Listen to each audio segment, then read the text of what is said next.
अस्सलाम वालेकुम नाज़रीन। कभी कभी दुनिया की सियासत में कुछ ऐसे लम्हे भी होते हैं जो बाहर से तो आम लगते हैं लेकिन अंदर से बहुत अहम होते हैं। यही वो लम्हात होते हैं जहां एक सही फैसला किसी मुल्क को फ़ायदा दे सकता है और एक गलत फैसला सब कुछ बदल सकता है।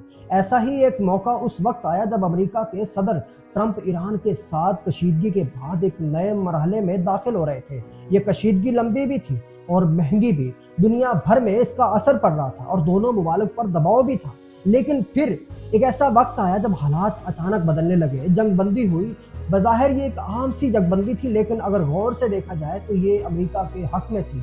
अमेरिका को एक मुश्किल जंग से निकलने का आसान रास्ता मिल गया था।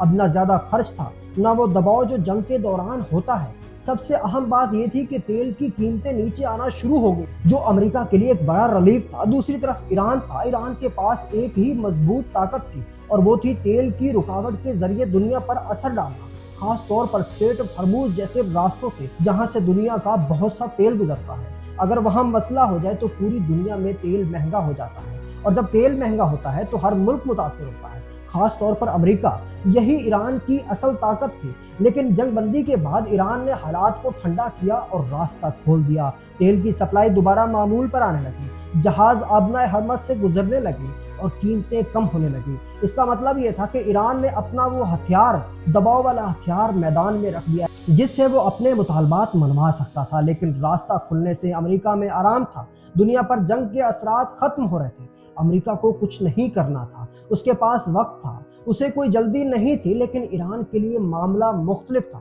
ईरान पहले ही पाबंदियों की वजह से मुआशी मुश्किलात का शिकार था। उसे जल्दी किसी हल की जरूरत थी। वो चाहता था कि मुज़ाकरात हों और उसको कुछ ना कुछ रिलीफ मिले। अगर मुज़ाकरात नाकाम हो जाते तो ईरान को कोई फायदा नहीं मिलना था बल्कि वो मजीद पीछे चला जाता। यही वो लम्हा था जहां अमेरिका बहुत आसानी से फायदा उठा सकता था। अगर वो सब्र करता तो वक्त उसके हक में खुद फैसला सुना देता। ईरान खुद मुज़ाकरात में नरमी दिखाने पर मजबूर हो सकता था, लेकिन यहाँ एक गलत फैसले ने खेल बदल दिया। अमेरिका के कुछ मुशीरों ने कहा कि अभी मौका है ईरान को मुकम्मल तौर पर दबाने का। खास तौर पर foundation for defence of democracy जैसे इदारों ने मशवरा दिया कि अगर ईरान की तेल बरामदात को रोक दिया जाए तो वो जल्दी हार मान जाएगा। ये ख्याल सुनने में बहुत आसान लगा कि बस एक कदम उठाए और मसला हल हो जाएगा। इसी सोच को जादुई हल कहा गया, यानी एक ऐसा तरीका जो एक ही बार में सब कुछ बदल दे। और यही वो सोच थी जिसने एक गलत फैसला करवाया। नाकाबंदी शुरू कर दी गई। उम्मीद ये थी कि ईरान की मईशत रुक जाएगी और वो मजबूर हो जाएगा, लेकिन ऐसा नहीं हुआ। ईरान ने रास्ते निकाल लिए और अब वो तेल बेच रहा है। खाग आइलैंड पर काम जारी है, यानी जो सोचा गया था वो हकीकत में नहीं हुआ।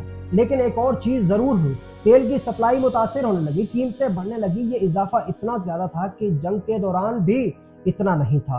पेट्रोल महंगा होने लगा, मार्केट मुतासिर होने लगी, हालात खराब होने लगे। इस फैसले ने ईरान का नैरेटिव भी मजबूत किया। अमेरिका की सफारती साख को भी नुकसान पहुंचा। आज जितनी ईरान को मुज़ाकरात की जरूरत है उससे ज्यादा अमेरिका को जरूरत है। दूसरी तरफ माहिर खबरदार कर रहे हैं कि मामला जल्द हल ना हुए तो बात सिर्फ तेल तक नहीं रहेगी, बल्कि खाद की कमी पैदा हो सकती है, ज़राअत पैदावार मुतासिर हो सकती है और कुछ जगहों पर खुराक का बहरान सर उठा रहा है। यानी एक ऐसा फैसला जो ईरान को कमजोर करने के लिए किया गया था वो पूरी दुनिया के लिए मसला बन गया है। असल मसला ये था कि एक आसान हल की तलाश की कोशिश की गई, लेकिन हकीकत में खुद को बड़े मसले से दो चार कर दिया। अमेरिका पहले भी कई बार यही कोशिश कर चुका है कि दबाव बढ़ाकर ईरान को झुकाया जाए, लेकिन हर बार नतीजा मुख्तलिफ निकलता है। ईरान मुकम्मल तौर पर नहीं झुकता। इस बार भी यही हुआ। एक ऐसा मौका था जो अमेरिका के लिए फायदा मंद था, वो जाया हो गया। अगर सब्र किया जाता तो शायद बेहतर नतीजा निकल सकता था, लेकिन हकीकत में जल्दबाजी ने फैसले को उल्टा नुकसान में बदल दिया। आखिर में बात बहुत सादा है, हर वक्त ताकत का इस्तेमाल जरूरी नहीं होता। कभी कभी सबसे बड़ी ताकत सब्र भी होता है। कभी कभी सबसे बड़ी जीत ये होती है कि आप कुछ ना करें और वक्त खुद आपके हक में फैसला सुना देगा। यही वो सबक है जो इस पूरी कहानी से निकलता है। एक मौका था, एक आसान जीत थी, लेकिन वो जीत एक गलत फैसले की वजह से हार में बदल गई। अल्लाह निगहबान।